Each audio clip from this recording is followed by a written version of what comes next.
খায়? যারা মাস্টার, যারা ডাক্তার, যারা ইঞ্জিনিয়ার, হ্যাঁ, যারা হলো ঠিকাদার, যারা লক্ষ লক্ষ টাকা ইনকাম করে, তারা খায়। আপনারা আমরা পারি না। ইসলাম দরদি ভাইয়ের আমার, তাহলে বোঝা গেল এই মাল ধন তারাই জমা করেছে, তারা নষ্ট করেনি। ওটা আমি নষ্ট করলাম না, ওটা তোমার মাল থেকে ওরা দান করবে, সেই জন্য আমি এটা কবরে জারি রাখলাম। দোয়াটা করবে কে? দোয়াটা করবে তোমার ছেলে, দোয়াটা করবে তোমার মেয়ে, দোয়াটা করবে তোমার বউ, দোয়াটা করবে তোমার আত্মীয় স্বজন। অন্য কেউ দোয়া করবে না তোমার বাবার জন্য।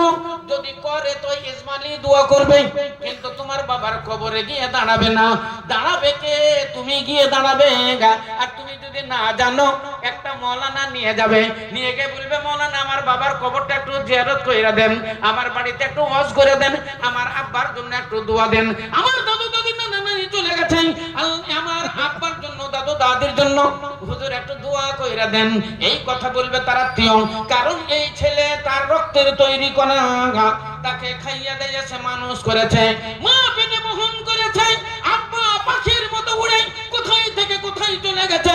কেউ কলকাতা চলে গেছে, কেউ দিল্লি, কেউ চলে গেছে বোম্বাই, কেউ চেন্নাই, কেউ হরিয়ানাতে পড়ে আছে, কেউ আবার ফির বেঙ্গালুরে গিয়েছে, কেউ আবার ফির দেখা গেল সৌদি আরবে 3 বছর কাটিয়ে দিল, কেউ 5 বছর 10 বছর কাটিয়ে দিয়েছে সামান্য দুটো পয়সার জন্য। আমার খোকা খাবে, আমার খোকা খাবে, আমার খোকা সুখে থাকবে, আমার এই খোকিটা সুখে থাকবে, তার বিয়ে শাদী একটা ভালো জায়গায় দিতে হবে বলে বাপ সমস্ত কিছু ছেড়ে দিয়ে কলকাতা, দিল্লি, বোম্বে, চেন্নাইয়ে পড়ে আছে। বলেন তো তার কি আনন্দ লাগে না? তার কি মন লাগে না যে আমার বউটার সঙ্গে একটু আনন্দ করব? তার কি মন চাই না সন্ধ্যাবেলাতে নাতি পোতা নিয়ে একটু আনন্দ করব? তার কি মন চাই না যে নাতি পোতাটা নিয়ে একটু দোকানের দিকে যাব? তারও মন যায়, কিন্তু সে করে কি, হয়তো পরে করব, এখন তাদের জন্য কিছু উপার্জন করে নি বলে বাড়ি ঘর ছেড়ে দিয়ে কেউ কলকাতা চলে যায়, কেউ দিল্লি, বোম্বে, লখনউ চলে যায়, কেউ সৌদি আরবে জীবন কাটায়। ইসলাম দরদি ভাইয়ের আমার, তাহলে বোঝা গেল এটাও হলো তার সম্পদ, এটাও তার সম্পদ, ছেলেটাও তার সম্পদ, মেয়েটাও তার সম্পদ, নাতি পোতা তার সম্পদ, পোতা পুতিন তার সম্পদ, কারণ তারই সম্পদে খেয়ে এরা মানুষ। সেই জন্য আল্লাহ বলছেন, এটাতে তোর অংশ আছে রে বান্দা, এটা আমি নষ্ট করব না। তোর নামে যখন কেউ দান দিবে, ওই দানটা আমি কবরে পৌঁছে দিব, আমি কবরে পৌঁছে দিব। আর কবরে পৌঁছে দেওয়ার সঙ্গে সঙ্গে আপনার কবরের আযাব বন্ধ হয়ে যাবে। তাই আল্লাহ নবী বলেছেন, মানুষ যখন মারা যায় তার সমস্ত আমল বন্ধ হয়ে যায়, কিন্তু মৃত্যুর পরেও দুটো জিনিস কবরে জারি থাকে, দান আর দোয়া, দান আর দোয়া। তাই আপনারা এই ফি সাবিলিল্লাহ, আল্লাহর রাস্তায় দারুল উলুম, এই মাদ্রাসা দারুল উলুম বুধিয়া, এই বিশাল মাদ্রাসা, এই মাদ্রাসাতে আপনারা ভক্তি সহকারে দান দিবেন, ইনশাআল্লাহ অশেষ পুণ্যের অধিকারী হবেন। এই মাল আপনার নষ্ট হবে না।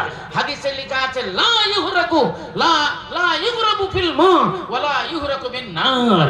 এই সাদকা জারিয়া, এই জান্নাত মানে আপনার ফি সাবিলিল্লাহ দান, মাদ্রাসা মসজিদের দান আগুনেও পুড়ে না, আর এটা পানিতেও ডুবে না।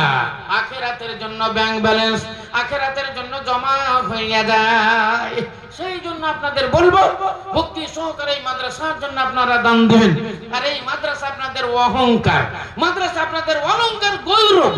যেহেতু বিশাল এলাকা নিয়ে আপনাদের এই বুধিয়া মাদ্রাসার নাম আছে, স্টাফ গুলোও কত সুন্দর, সেক্রেটারি সাহেবের আগে ছিল উনিও খুব সুন্দর, আবার ফির যেটা তৈরি হয়েছে এও তো হীরার টুকরো, আবার ফির যেখানে আরো যেগুলো আছে সভাপতি সাহেব আছে, আপনাদের প্রেসিডেন্ট, এরাও তো একবারে নিখুঁত জিনিস। এই যে সামনে খাওয়া দাওয়া আপনারা করছেন,